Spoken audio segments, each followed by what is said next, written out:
بسم اللہ الرحمن الرحیم۔ السلام علیکم ورحمۃ اللہ وبرکاتہ۔ تو میری بہنوں، رمضان آ رہے ہیں، تو رمضان سے پہلے ہمیں جو تیاریاں کرنی چاہیے، جو ہماری پلاننگز ہونی چاہیے، وہ آج ہم آپ کے ساتھ شیئر کرنے والے ہیں۔ تو دیکھیے، کسی کی شادی ہو، کوئی سفر کرنا ہو، ایون روزمرہ کی زندگی میں بھی ہم جیسے کھانا پکانا یا کسی نے آنا ہوتا ہے، کوئی مہمان آنا ہوتا ہے، تو ہم کیا کرتے ہیں؟ تیاری کرتے ہیں۔ اور جو شخص تیاری کرتا ہے وہ اس وقت کے موقع کو آنے سے پہلے پھر اپنا کام آسان طریقے سے کرنے کے قابل ہو جاتا ہے۔ اور اگر کوئی پلاننگ نہیں کرتا، تیاری نہیں کرتا اور آن دا اسپاٹ وہ کام کرتا ہے تو اس میں وہ کوالٹی نہیں آتی۔ رمضان ایک نیکیوں کا موسم بہار ہے۔ اس میں بہترین طریقے سے انسان اپنے جسم، اپنی روح اور اپنے دل کو پاک کر سکتا ہے۔ وہ تو اللہ ہی کرتا ہے، لیکن ایک ذریعہ بنایا ہے اللہ نے، دلوں کی صفائی، روح کی صفائی کا، ہماری تربیت کا اور ہمیں تقویٰ دینے کا۔ تو ہمارا ٹارگٹ کیا ہونا چاہیے؟ ہمارا ٹارگٹ ہونا چاہیے کہ ہم اس رمضان میں، آنے والے رمضان میں تقویٰ حاصل کریں انشاءاللہ۔ تو یہ ہمارا ٹارگٹ ہے۔ اب بات آتی ہے تقویٰ حاصل کرنے کی۔ تقویٰ حاصل کیسے کریں؟ تو تقویٰ حاصل کرنے کے لیے پھر ہم نے کیا کرنا چاہیے؟ ہم نے سب سے پہلے رمضان سے پہلے کی تیاری شروع کر دینی چاہیے۔ ٹھیک ہے، رمضان آنے کا ویٹ نہیں کرنا چاہیے، ہمیں رمضان سے پہلے ہی تیاری شروع کر دینی چاہیے۔ اس میں سب سے پہلی بات یہ ہے کہ ہم اپنے گناہوں سے سچی توبہ کر لیں، سچی توبہ، دل سے توبہ کر لیں۔ ویسے تو یہ ہمیں ہمیشہ ہی کرنی چاہیے، لیکن یہ یاد رکھیں کہ گناہ نیکیوں کی راہ میں حائل ہو جاتے ہیں۔ میری بہنوں، نیکیوں کا موسم بہار آ رہا ہے، کہیں ایسا نہ ہو کہ آپ اس سے پوری طرح فائدہ نہ اٹھا سکیں اور آپ نیکیاں نہ کر سکیں۔ کیوں؟ گناہوں کی وجہ سے۔ اگرچہ رمضان میں بھی گناہ معاف ہوتے ہیں، لیکن اس سے پہلے کے جتنے گناہ ہیں، یا رب تو ہمیں معاف کر دے، تاکہ ہم سے بوجھ اتر جائے اور ہم بہترین طریقے سے عبادت کر سکیں، بہترین طریقے سے روزے رکھ سکیں، بہترین طریقے سے تلاوت کریں، بہترین طریقے سے دعائیں کریں اور ایسی عبادت کریں کہ واقعی ہمیں تقویٰ حاصل ہو جائے۔ جب یہ مہینہ شروع ہو تو ہم صبر کے ساتھ، اطمینان کے ساتھ عبادت اور نیک اعمال میں مشغول ہو جائیں، اس طرح کہ ہم واقعی مطمئن ہوں۔ تو گناہوں کے بوجھ کے ساتھ رمضان میں داخل نہ ہوں، توبہ کے ساتھ داخل ہوں، تاکہ رمضان شروع ہوتے ہی دوڑ لگ جائے۔ ٹھیک ہے، کہیں رکاوٹ نہ آئے۔ رکاوٹوں کو دور کرنے کا طریقہ کیا ہے؟ استغفار، سچی توبہ۔ وَتُوبُوا إِلَى اللَّهِ جَمِيعًا أَيُّهَا الْمُؤْمِنُونَ لَعَلَّكُمْ تُفْلِحُونَ۔ تم سب اللہ کے حضور توبہ کر لو، اے ایمان والو، تاکہ تم کامیاب ہو سکو۔ رسول اللہ صلی اللہ علیہ وسلم نے فرمایا، لوگوں اللہ سے توبہ کرو، کیونکہ میں دن میں 100 مرتبہ اس سے توبہ کرتا ہوں۔ اسی طرح دعا کرنا۔ دوسرا کیا ہے؟ دعائیں کرنا۔ خاص دعا کیا ہوگی رمضان کے آنے سے پہلے؟ کہ یا اللہ ہمیں ہر طرح کی بیماری، تکلیف، پریشانی، مصروفیات سے محفوظ رکھنا، تاکہ ہم رمضان کی عبادت صحیح طور پر کر سکیں، کوئی رکاوٹ نہ ہو، کوئی اچانک حادثہ، کوئی پریشانی، کوئی ایسی چیز بیچ میں نہ ہو کہ ہماری عبادت میں رکاوٹ بنے۔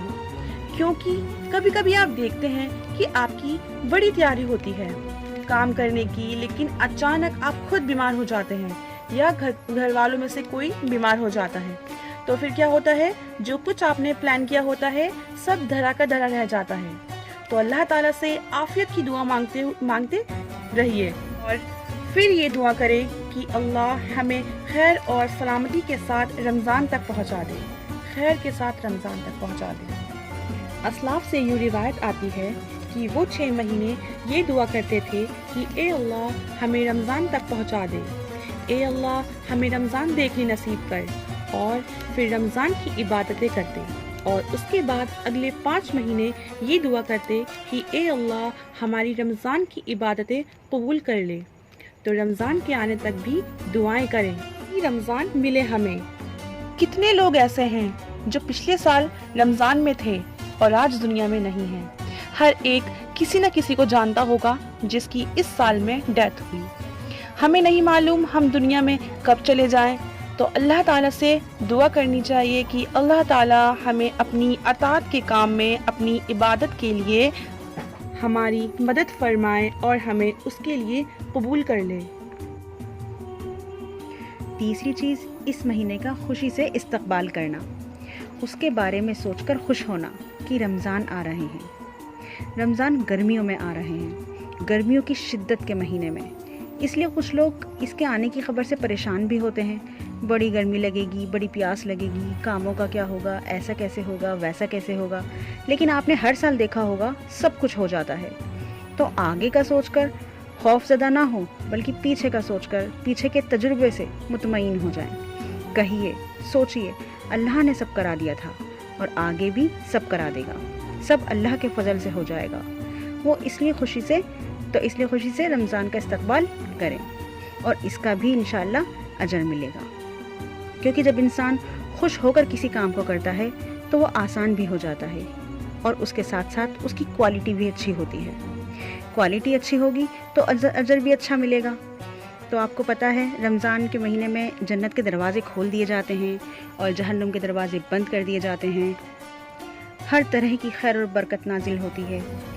اللہ سبحانہ و تعالیٰ نے ہمارے لیے قرآن مجید کو اس مہینے میں نازل کیا، جس کے بارے میں اللہ تعالیٰ فرماتے ہیں کہ کہہ دیجئے کہ اللہ کے فضل اور اس کی رحمت سے چاہیے کہ اس پر خوش ہو جائے، وہ ہر چیز سے بہتر ہے جسے لوگ جمع کر رہے ہیں۔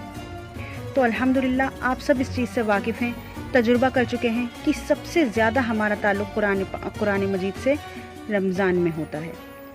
اس پر بھی ہمیں خوش ہونا چاہیے کہ جس چیز پر اللہ نے خوش ہونے کے لیے کہا وہ موقع آ رہا ہے خوش ہونے کا اور اللہ تعالیٰ کو خوش کرنے کا، قرآن پڑھنے کا، سننے کا، غور و فکر کرنے کا، یاد کرنے کا، تلاوت کرنے کا، اور ہمیں زیادہ موقع ملے گا۔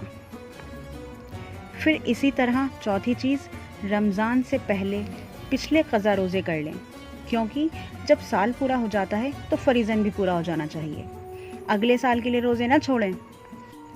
تو شعبان میں پچھلے کسی بھی وجہ سے روزے چھوٹے ہوں تو وہ اپنے پورے کر لیں، کیونکہ شعبان میں ویسے بھی نبی اکرم صلی اللہ علیہ وسلم کثرت سے روزے رکھا کرتے تھے۔ تو اس میں اگر قضا روزہ رکھنے چاہیں یا نفلی روزے رکھنا چاہیں تو وہ بہت آسانی سے رکھ سکتے ہیں۔ پانچویں چیز، رمضان کے بارے میں علم حاصل کریں، خوب جانیں، روزے کے احکام کا پتہ کریں، رمضان کی فضیلت کے بارے میں پتہ کریں۔ چھٹی چیز، رمضان کے آنے سے پہلے اپنے کاموں کو نپٹا لیں۔ کون سے کام؟ جیسے شاپنگ، گروسری، اپنا راشن وغیرہ وغیرہ۔ عید کے کپڑے بنا لیں، صاف صفائی کر لیں، جو رمضان میں عبادت میں خلل نہ ہو، کیونکہ یہ سب چیزیں عبادات میں رکاوٹ ڈالتی ہیں، اس لیے یہ پہلے سے ہی کر لیں۔ ساتویں چیز، گھر والوں کو، دوستوں کو، اپنے آس پاس کے لوگوں کو رمضان کے احکام بتائیں، اپنے بچوں کو روزے کی فضیلت سے محروم نہ ہونے دیں، ان کو بتائیں کہ رمضان کا مہینہ ہمارے لیے اللہ کی طرف سے تحفہ ہے۔ میں آپ کو بتا دوں، ماہ رجب کھیتی لگانے کا مہینہ ہے، شعبان کھیتی کو پانی لگانے کا مہینہ ہے اور رمضان کھیتی کاٹنے کا مہینہ ہے۔ ماہ رجب کی مثال ہوا جیسی ہے، جیسے ہوا چلتی ہے پہلے۔ شعبان کی مثال بادلوں جیسی ہے، جیسے پہلے ہوا چلتی ہے پھر بادل آ جاتے ہیں۔ اور رمضان کی مثال بارش جیسی ہے۔ اور جس نے ماہ رجب میں نہ تو کھیتی بوئی، نہ شعبان میں کھیتی کو پانی لگایا، تو وہ رمضان میں کھیتی کیسے کاٹے گا؟ گویا کام کرنے سے پہلے اگر آپ نے تیاری ہی نہیں کی، پلاننگ ہی نہیں کی، تو جب کام سر پر پڑے گا تو اس وقت آپ کو کام اچھی طرح سے کرنا نہیں آئے گا۔ رمضان کے مہینے سے بھرپور فائدہ اٹھائیے۔ تو اللہ تعالیٰ سے دعا ہے اللہ تعالیٰ ہمیں رمضان کا بھرپور فائدہ اٹھانے کی توفیق عطا فرمائے۔ وآخر دعوانا الحمدللہ رب العالمین۔